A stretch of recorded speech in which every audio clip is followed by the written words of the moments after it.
আজকের দিনটা আমার কাছে প্রচণ্ড স্পেশাল। দীর্ঘ দিনের মানে অনেক ছোটোবেলার দেখা স্বপ্ন আজকে আমার পূরণ হলো।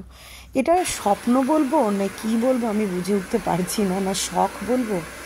শখ বলাই চলে, তার কারণ অনেক দিনের শখ ছিল যে আমার চুলে এরকম একটা জিনিস আমি করাবো। তো আজকে অনেক মনের জোর নিয়ে চলে এসেছি, জানেন তো। আমি যখন মানে কলেজে পড়তাম তখন প্রথম আমার এই শখটা জাগে, তাও আবার আমার যে সিনিয়র ছিল তাকে দেখে। তো সেই তখন থেকে বাবাকে অনেকবার বলেছিলাম, বাবা করিয়ে দেবেই না। বিয়ের পরে বরকে বলেছিলাম, অবশ্য মিস্টার দাস কোনো দিনই এসব নিয়ে আমাকে বাধা দেয়নি, কিন্তু আমি নিজে ভয় পেতাম যে কীরকম লাগবে না লাগবে। তো ফাইনালি 31st নাইটে আমাদের একটা ছোট্ট প্ল্যান আছে, তো সেই প্ল্যানটারই এটা একটা পার্ট বলতে পারেন। মানে আমার ইচ্ছে আর কি নতুন বছরে নিজেকে নতুন করে সাজিয়ে তুলবো, তো সেই জন্যই করেই ফেললাম। চুল হাইলাইট করলাম, আমার চুলে তো স্পা শ্যাম্পু লাগিয়ে দিয়েছে, আর এই দিকে একটা কেরাটিন ট্রিটমেন্ট দেখছিলাম। দেখে মানে আমি ভাবছিলাম যে ভদ্রমহিলার কত ধৈর্য। আমার এই 2 ঘন্টাতে আমার অস্বস্তি লাগছিল, উনি 4 ঘন্টা ধরে বসে কেরাটিন ট্রিটমেন্ট করলো। আর এই যে এইটা হচ্ছে আমার ফাইনাল লুকটা। কেমন হয়েছে একটুখানি প্লিজ জানাবেন। আমি এই প্রথমবার করলাম, আমার কোনো আন্দাজ বা কোনো কিছু নেই। পার্লার থেকে সবাই বলছিল যে ভালোই লেগেছে, তো আমারও ভালোই লেগেছে। এখন জানি না এটাকে আমি ঠিক মতন রাখতে পারবো কিনা। বাড়িতে গিয়ে মিস্টার দাসকেও দেখাবো, জানি না ওর পছন্দ হবে কিনা। হোলির রিয়াকশন কি বল, কি বলছিস? কেমন লাগছে আমাকে? ভালো লাগছে না? হ্যাঁ, আমি ভাবলাম তোর ভাল লাগবে। ভাল লাগছে না? কালো করে ফেলবো? সবথেকে আমার কালার ফেভারিট হচ্ছে লাল, পিঙ্ক, হলুদ, এগুলো ভালো লাগে। ও, ওগুলো ভাল লাগবে চুলে? মানে একদিকে লাল, একদিকে পিঙ্ক, একদিকে হলুদ, একদিকে সবুজ, হ্যাঁ মানে বেশ ভাল লাগবে। বল তো, বল না যে তুমি জোকার সাজো।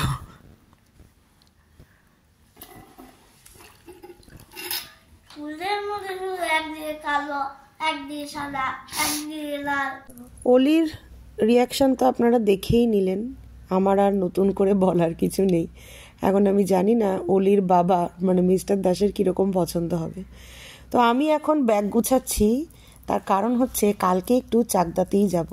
হ্যাঁ, কোনো রকম প্ল্যান ছিল না, মানে প্ল্যানটা আজকে সকালবেলাতেই আমি করেছি। অ্যাকচুয়ালি হয়েছে কি, আমার মা কাশ্মীর ঘুরতে গেছিলো, তো সেখান থেকে মানে কাশ্মীরে বেড়াতে গিয়েই আর কি অ্যাক্সিডেন্টলি মায়ের হাতটা ভেঙে যায়, আর তার সাথে বোনও রয়েছে এখন চাকদাতেই। তো সেই জন্যই ভাবলাম যে একটু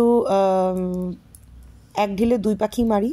আর বর্তমানে তো শাশুড়ি মানে মাও নেই, তো সেই জন্য মিস্টার দাসকে অনেক পটিয়ে পাটিয়ে বললাম 2 দিনের জন্য আমি যাব, মাকেও দেখে আসবো, প্লাস বোনের সাথেও দেখা হয়ে যাবে, আর লালটুসের সাথেও দেখা হয়ে যাবে। তো সেই জন্যই ওই 1 দিনের মতন ছোট্ট একটা লাগেজ বানালাম। আর ব্যাগটা না বেশি খুব একটা ভারীও হয়নি, জানেন তো, ওই জন্য একটুখানি দেখে নিলাম, কারণ আমি একা যাব তো অলিকে নিয়ে। বেশি বড় বোচকা করলে পারে তখন মিস্টার দাস আবার বলবে যে একদিনের জন্য যে গিয়ে মানুষে কত বড় বোচকা নেয়।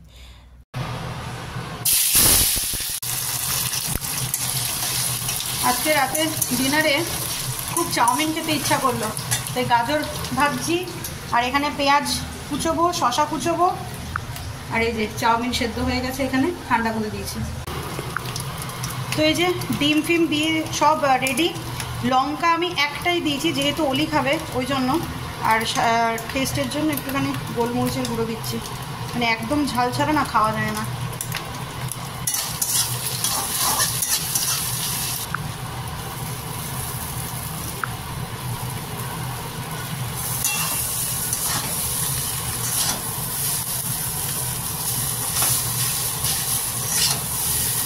অনেক দিন রাতের ডিনারে চাউমিন খাওয়া হয়নি, আর এমনিতেও চাউমিনটা না খেতে খেতে না ওই মুখ পচে গেছিলো আমাদের, তো সেই জন্য করাই হয়েছিল না। আর আজকে ভাবলাম যে ঘরে 1 প্যাকেট চাউমিন আছে যখন, তখন করেই ফেলা যাক।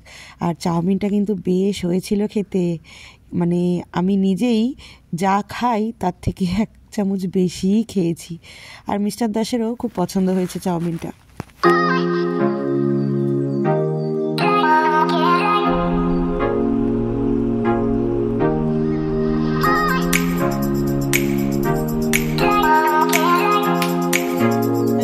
আমার চাউমিন বানানো শেষ হলো, এখন খেতে বসবো। আর এই টাইমেই এখন লাইনটাও গেল। দেখে মনেই হচ্ছে না যে একদম তেল কম দিয়ে করেছি। দেখে তো ভালোই লাগছে, খেতে দেখা যাক কীরকম হয়। কিন্তু অন্ধকারের মধ্যে খেতে হবে, এই যা। ধূপকাঠি ধরাতে হবে। তুই বললে না তো আমার হাইলাইট করে কীরকম লাগছে?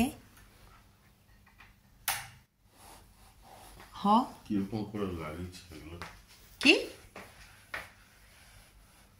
তোমার মেয়ের তো একটুও ভাল লাগেনি। তোমার মেয়ে বলছে যে কি করেছো, লাল নীল হলুদ সবুজ।